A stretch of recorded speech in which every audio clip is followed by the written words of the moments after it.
People know that factory farming exists, but they do not acknowledge that it's everything.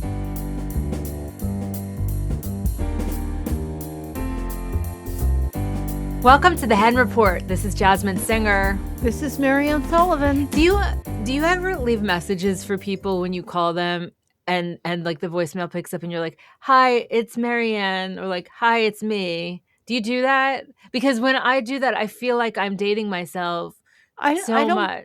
I don't call people and leave messages. Oh. Like, I text people and say, "Do you want to talk?" I see. And then they know I'm going to call. Well, Like, what are you in the 1990s? I kind of, in a lot of ways, Yeah. including my outfits. Well, I guess you do more business calls, but But you're it's not talking even about just business that. No, calls. like I'll call and be like, "Hey, it's Jasmin," and it's like, it makes me feel so old. I started rewatching Why Veronica does that Mars make you? I don't even understand this whole because people conversation. they'd see that it was Jasmin on their phone. You Oh, know, I like they'd see. know it was me. Yeah, no, I think it's totally normal to say who it is, I'm rewatching Veronica But, Mars. that I'm old, so I don't know. And Veronica Mars was made in like the aughts, and it's so dated, like in this hilarious way. And honestly, I know. long for those days. And the aughts are differently dated than the 90s, and the late aughts are probably differently dated than the Yeah, early this is aughts. early to mid. Things just change too fast. Yeah, well, and I wish they would. That's my opinion. I wish they would as the old change. person here. I wish they would change faster. But before we get into that, just a quick reminder about the Our Hen House podcast. Rising Anxieties comes out on Tuesdays. The Hen Report on Thursdays. The long form interview on Fridays. Bonus for Flock members comes out on Mondays. We're a podcast. We're on YouTube. Hit like, hit subscribe. Tell your friends about us. Tell your enemies about us. Tell the 90s about Leave us us. on even when you're not actually listening. Well, I don't know. That's a little weird, but all right. So speaking of wishing for other time periods, whether that's in the past or the future, in the past few days, I heard you say something that I then echoed. And then I was listening to more on a work meeting, and I heard one of her colleagues say the same thing. And I feel like we should just sort of throw this out there, which is that it's really hard to go about anything, including animal activism right now, or just like going to get a drink of water, literally anything, without thinking about the fact that like our country, our world is in a state of, it feels like a state of disrepair.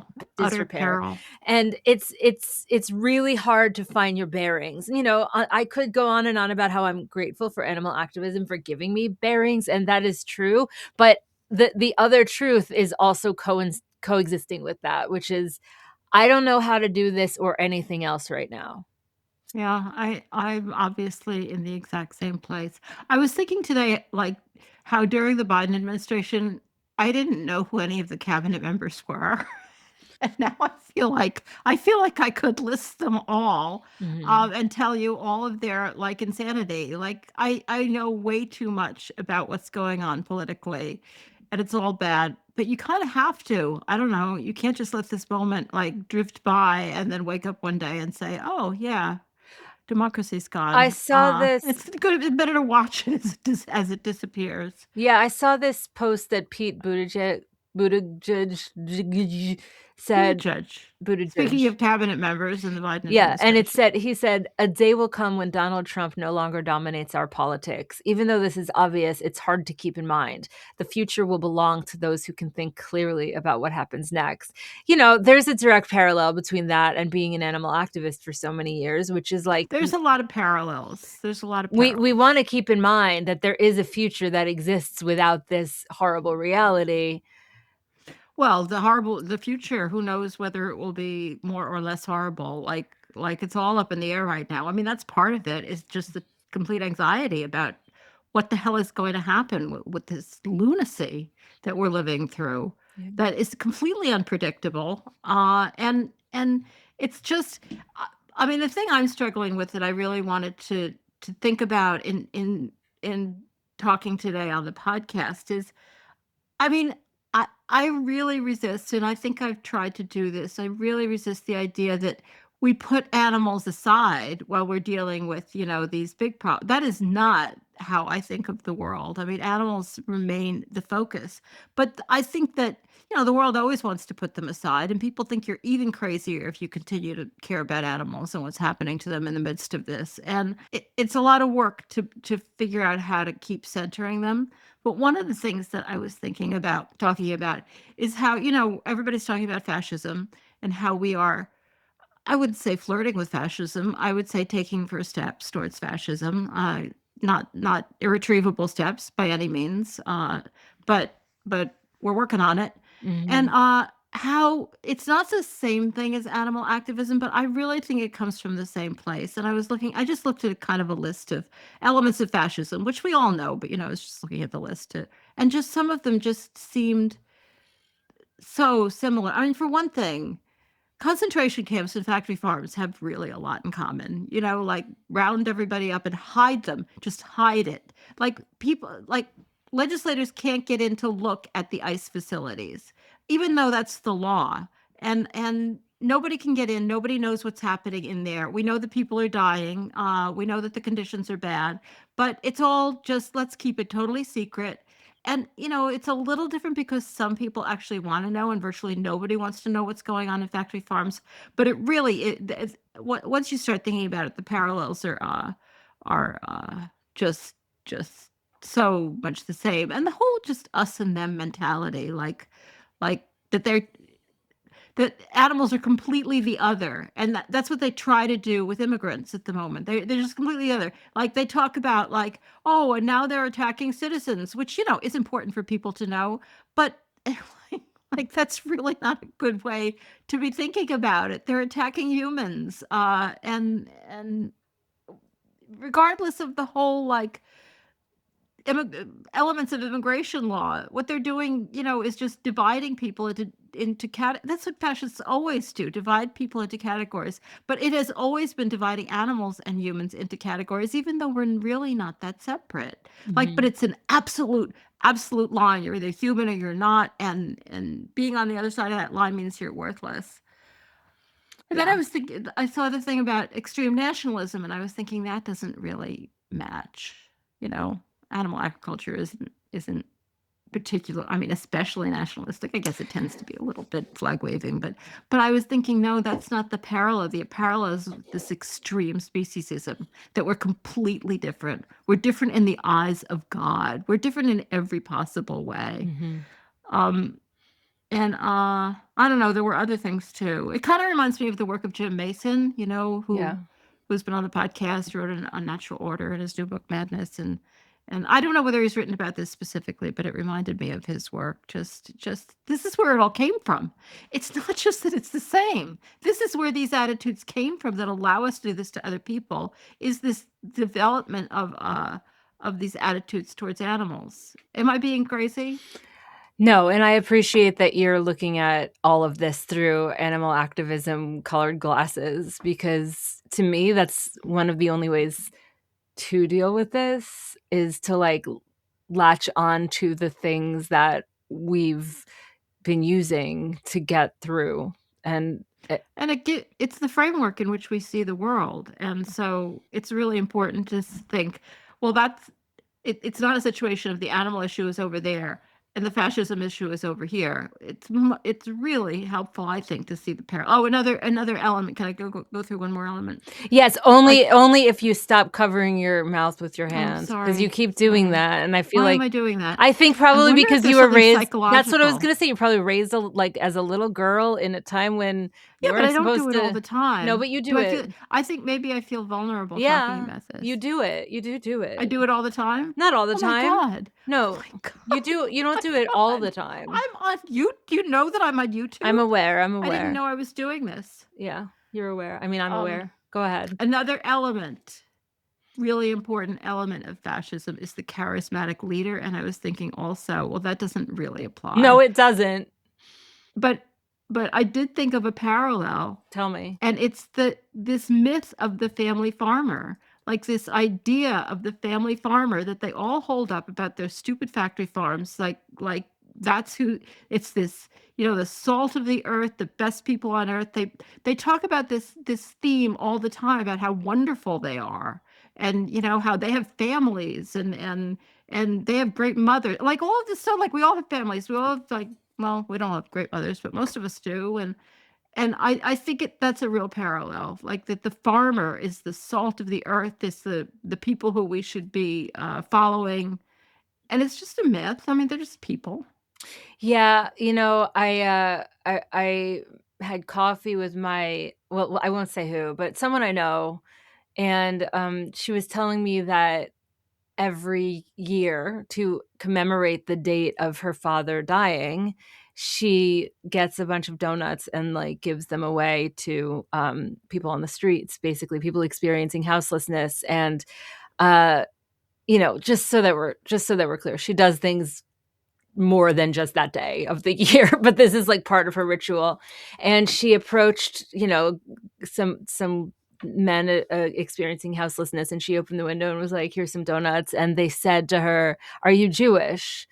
And she said, "Yes." And they started like going on and on about like all this anti-Semitic stuff. And she said she was telling me, I know, What? she was telling me, They were being like, yes, and what? I know, and Well, why did they say, "Are you Jewish?" She Is there something she about looks she donuts? looked Jewish. I mean, Oh, I'll say that as a uh, Jewish person, she appears to be I mean, someone. donuts are, I associate donuts Yes, with, what is it? but that's not why. Hanukkah? Yeah, So she starts saying like, "Look, we're all people, we've all had different Oh experiences," my and god. I know, and I would so have She should have run away. and she was in her car. I mean, her window was down, she was in her car. But anyway, so they did wind up taking the donuts. And she was telling me this story, and she was just telling it to me from the perspective of like, there is no getting past these mindsets sometimes. Like, it's just people wanna just say what they're used to saying over and over again, which, of course, makes me wonder if that's what I'm doing too. Like, am I just saying the same thing over and over again? No, you're And not. no, I Like, I guess I'm trying to show up with humility here because I'm also just a well, you're person. failing. No, well, maybe you're showing up with humility, but I don't think you're right. I don't think you are, like, I mean, obviously we all get set in our ways a little bit, Yeah, but well, not like that. sure. But in any case, I guess she was also making the case that it's just become kind of scary and impossible to navigate, and it's, like, everywhere, even when you're giving away donuts.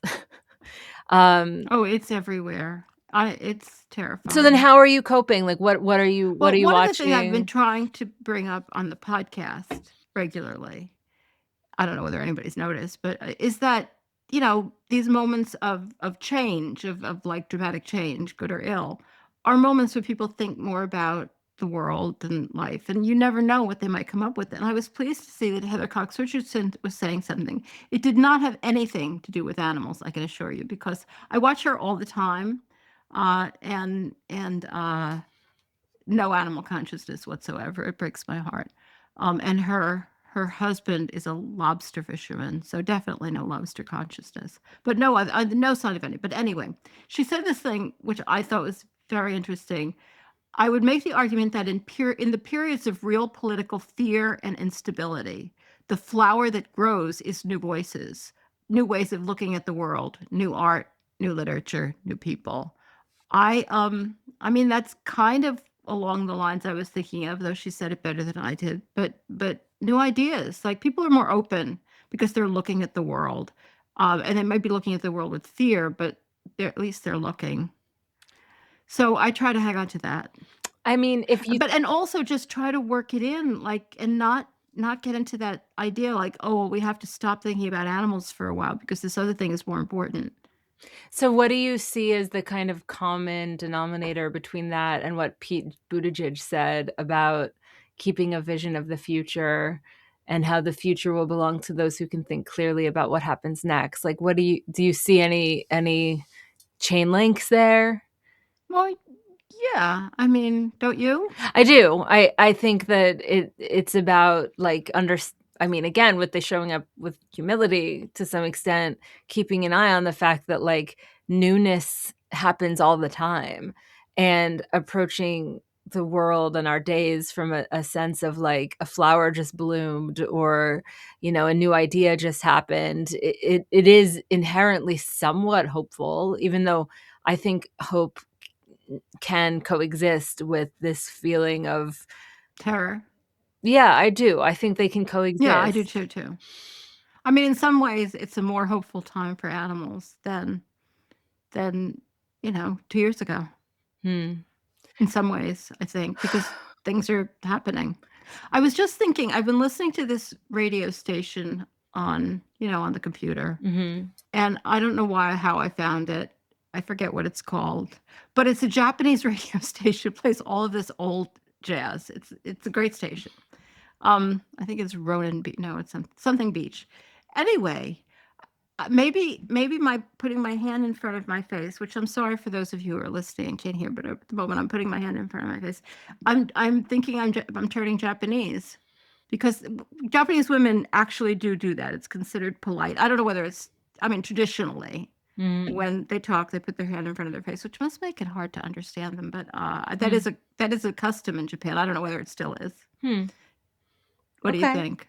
All right, never mind. I don't Never think mind. I I don't would think just that's it. I think it's just I think you're feeling vulnerable, and I think it's honestly, it's like my friend who I mentioned just with the donut story, she was really stepping out of her comfort zone to say, "Yes, I am Jewish." And I think, to some extent you're stepping out of I your would have been comfort zone. terrified Right, to but say I was Jewish. to some extent, Good for her. I mean, like, even the little tiny things that we've been doing lately, I feel it invokes a sense of vulnerability because I have a little sign in my lawn.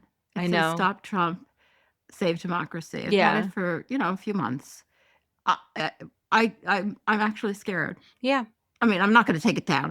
I'm not, like, actually scared. I live in a very lefty neighborhood, but when I see it sometimes on bad days, I'm Mhm. like, "Maybe I shouldn't have that." Well, and this ties directly to animal activism. That's just horrible. I mean, this ties directly to animal activism in a lot of ways because it's like, you know, in what ways are we speaking up for them when it's outside our comfort zone? Yeah, Like totally. Totally. there have been times when I've been in a situation many times in my life where I've been in a situation talking one-on-one with someone who I'm pretty sure is very different than me in terms of their political beliefs and, religion and etc. And I would not say something like my wife, I would say my partner. Like, I would say something more ambiguous because I don't wanna come out in that moment. And it it's kind of the same thing. It's like it can be a revolutionary act to say my wife, as a lesbian in certain Yeah. situations. I mean, Absolutely. And certainly in times past, it sure. was quite revolutionary. Yeah, and Um, in some ways now, depending upon the situation, a lot less often, but it's similar, and of course, as animal activists, we're not, I mean, even though we are directly benefiting from our veganism, we're not animal activists because of our direct benefits, whether we have lower cholesterol or whatever, we care about justice, and therefore we're vegan, yeah, but and so we're the always thing that makes it easy though is that they don't know that. They think we're doing it for our cholesterol. right. That's where they go.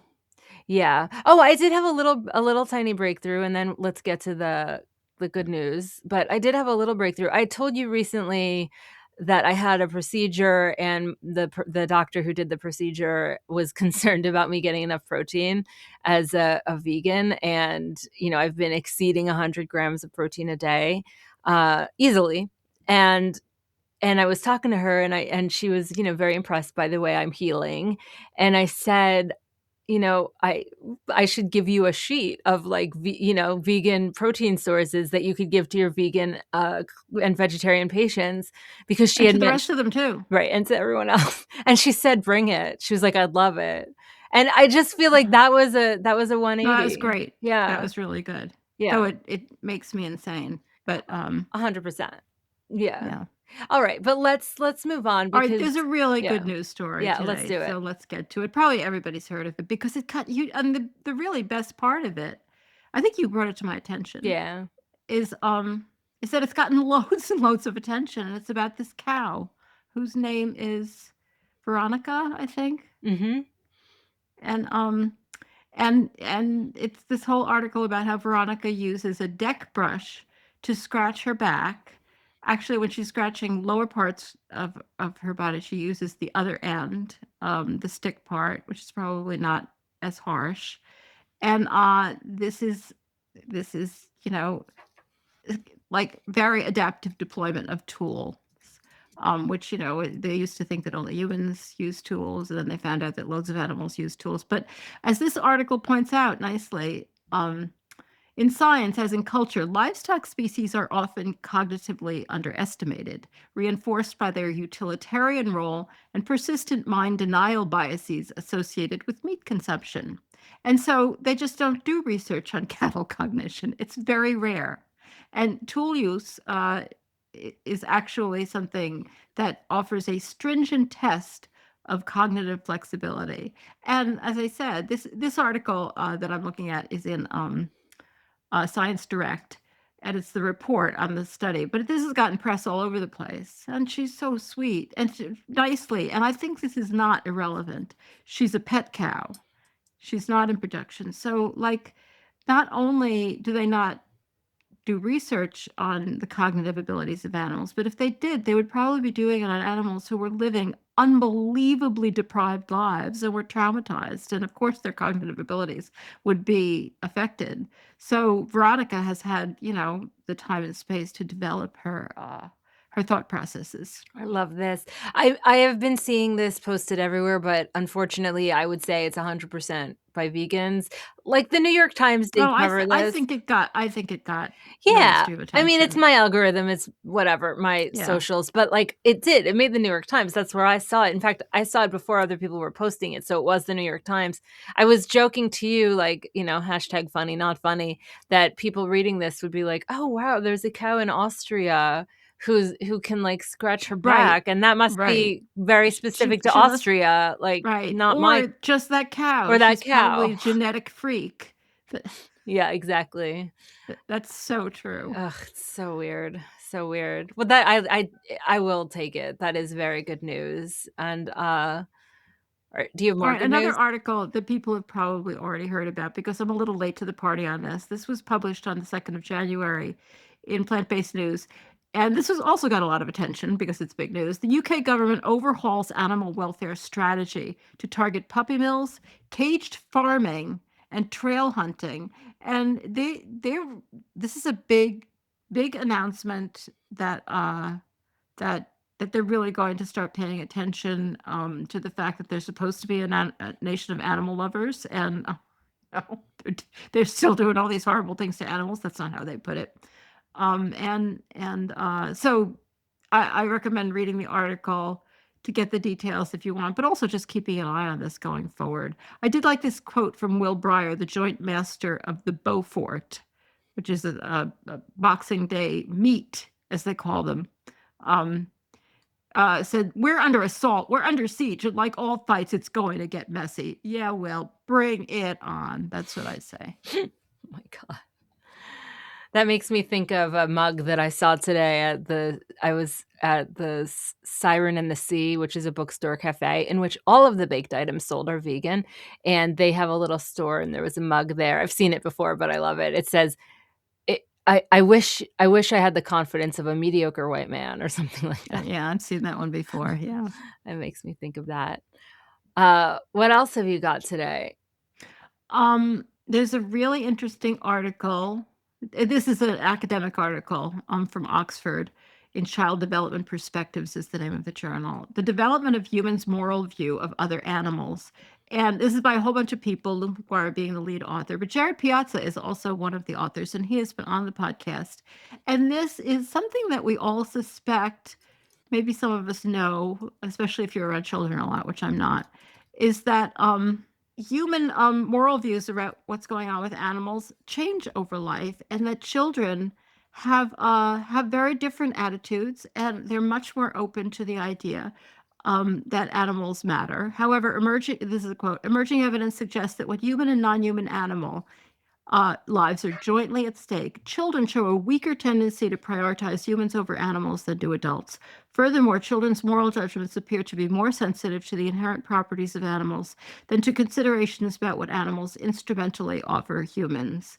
Some really solid evidence that our contempt for animals is learned, and it's not learned really from our experience in the world. Our inherent attitude is to look at animals and humans as important, and we learn to disdain them.